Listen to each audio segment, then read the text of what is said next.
அனைவருக்கும் இனிய வணக்கம். ஸ்ரீமத் பகவத்கீதையில் 15வது அத்தியாயத்தில் உள்ள ஸ்லோகங்களை இந்த பதிவில் நாம் பார்க்கலாம். ஓம் ஸ்ரீ பரமாத்மனே நமஹ. அத்த பஞ்சதசோऽध्यायः புருஷோத்தமயோகः. ஸ்ரீ பகவானுவாச்ச ऊर्ध्वमूलमदशाकम् अश्वत्थं प्राहुरव्ययम् छन्दांसि यस्य पर्णानि यस्तं वेद स वेदवित् अधश्चोर्ध्वं प्रसृतास्तस्य शाखाः गुणप्रवृद्धा विषयप्रवालाः अधश्च मूलाननुसन्ततानि कर्मानुबन्धीनि मनुष्यलोके न रूपमस्येह ततोपलभ्यते नान्तो न चादिर्न च सम्प्रतिष्ठा अश्वत्थमीनं सुविरूढमूलम् असङ्गशस्त्रेण दृढेन चित्वा ततः पदं तत्परिमार्गितव्यं यस्मिन् गता न निवर्तन्ति भूयः तमेव चाद्यं पुरुषं प्रपद्ये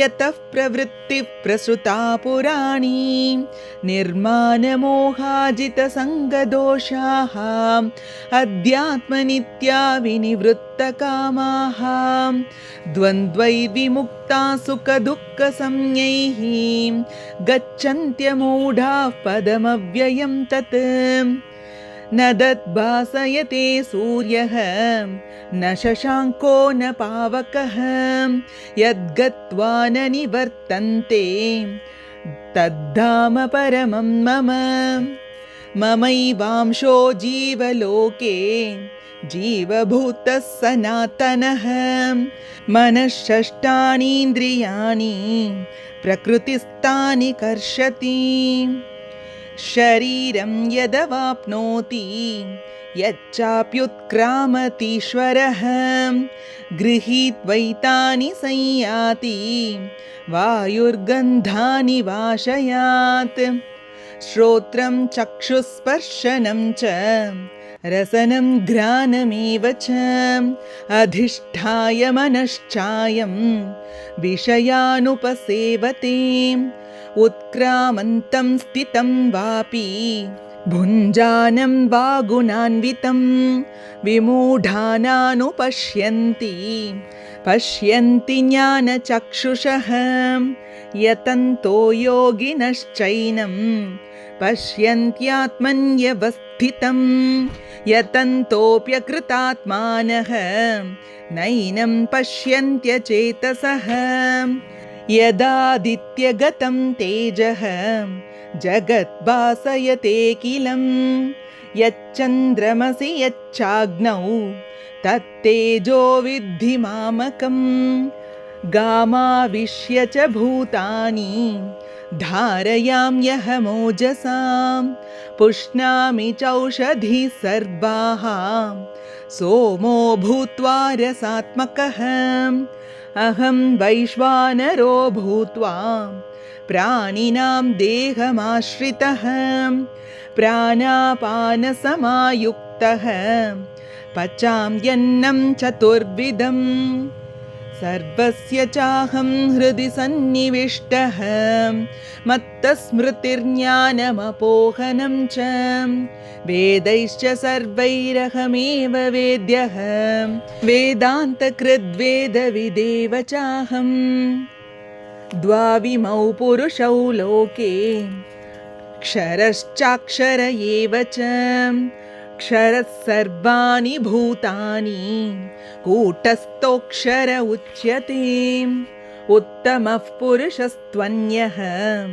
परमात्मेत्युदाहृतः यो लोकत्रयमाविश्य बिभर्त्यव्यय ईश्वरः यस्माक्षरमतीतोऽहम् अक्षरादपि चोत्तमः अतोऽस्मि लोके वेदे च प्रतितः पुरुषोत्तमः यो मामेवं न सम्मूढः जानाति पुरुषोत्तमं स सर्वविद् भजति मां सर्वभावेन भारत इति गुह्यतमं शास्त्रम् इदमुक्तं मया नघ एतद्बुद्ध्वा बुद्धिमान् स्यात् कृतकृत्यश्च भारत।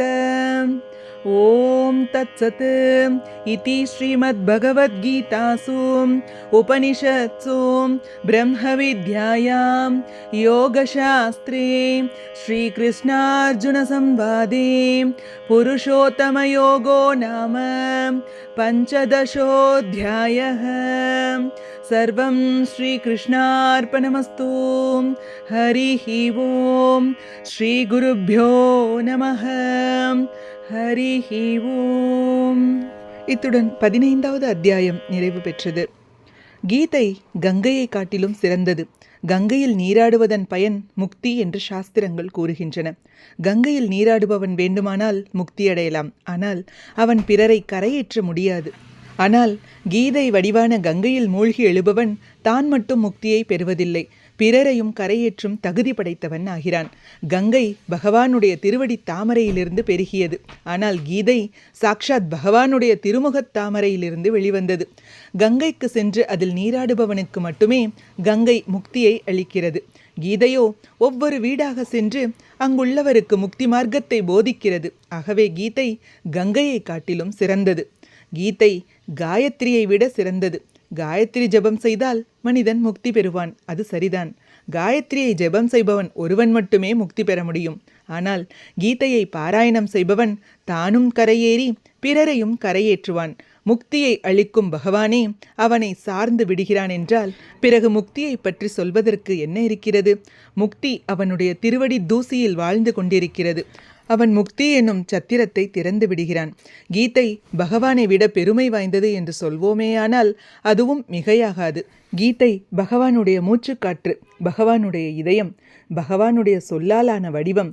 உள்ளத்தில் கீதை, சொல்லில் கீதை, செயலில் கீதை, புலன்களிலும் உடலிலும் சாக்ஷாத் கீதை என்று இப்படி அழகுற ஒருவருக்கு அமைந்துவிட்டால் அவர் சாக்ஷாத் கீதையின் வடிவினர்தான். அவரை தரிசனம் செய்வது, தொடுவது, அவருடன் உரையாடுவது, அவரை நினைப்பது ஆகிய இவை பிறரை கூட தூய்மையாக்கி விடும். உண்மையில் கீதைக்கு இணையாக உலகில் யக்ஞத்தையோ, தானத்தையோ, தவத்தையோ, புண்ணிய தீர்த்தத்தையோ, விரதத்தையோ, அடக்கத்தையோ, உபவாசம் முதலிய நற்பழக்கங்களையோ கூட சொல்ல முடியாது. கீதை சாக்ஷாத் பகவான் ஸ்ரீ கிருஷ்ணனுடைய திருமுகத் தாமரையிலிருந்து வெளிவந்த திருவாய் மொழியாகும். இதை தொகுத்தவர் ஸ்ரீ வியாச பகவான். பகவான் ஸ்ரீ கிருஷ்ணன் தம் உபதேசங்களின் எவ்வளவு பகுதிகளை ஸ்லோகங்கள் வாயிலாக வெளியிட்டாரோ அவற்றை உள்ளது உள்ளவாறே ஸ்ரீ வியாசர் தம் நூலில் பதித்து விட்டார். ஸ்ரீ பகவானின் இவ்வுபதேசங்களே இன்று நமக்கு இந்த ஸ்லோகம் வடிவில் கிடைத்துள்ளன. கீதை ஆழங்காண முடியாத ஞானக்கடல். கடலின் ஆழத்தில் மூழ்கி மூழ்கி எழுந்து இரத்தினங்களை கண்டெடுப்பது போல கீதையாகிய கடலின் ஆழத்தில் மூழ்கி எழுந்திருப்பதால் ஞான வேட்கை உள்ளவர்களுக்கு புத்தம் புதியனவும் தனிச்சிறப்பு உள்ளனவுமான கருத்துக்கள் வடிவான இரத்தின குவியல்கள் கிடைக்கும். இவ்வளவு மகத்துவம் வாய்ந்த கீதையை கற்போம், கற்பிப்போம். இது போன்ற ஸ்லோகங்களுக்கும் ஆன்மீக விஷயங்களுக்கும் மறக்காம நம்ம சேனலை சப்ஸ்கிரைப் பண்ணிக்கோங்க. நல்லதே நடக்கட்டும், நன்மையே பிறக்கட்டும். நன்றி, வணக்கம்.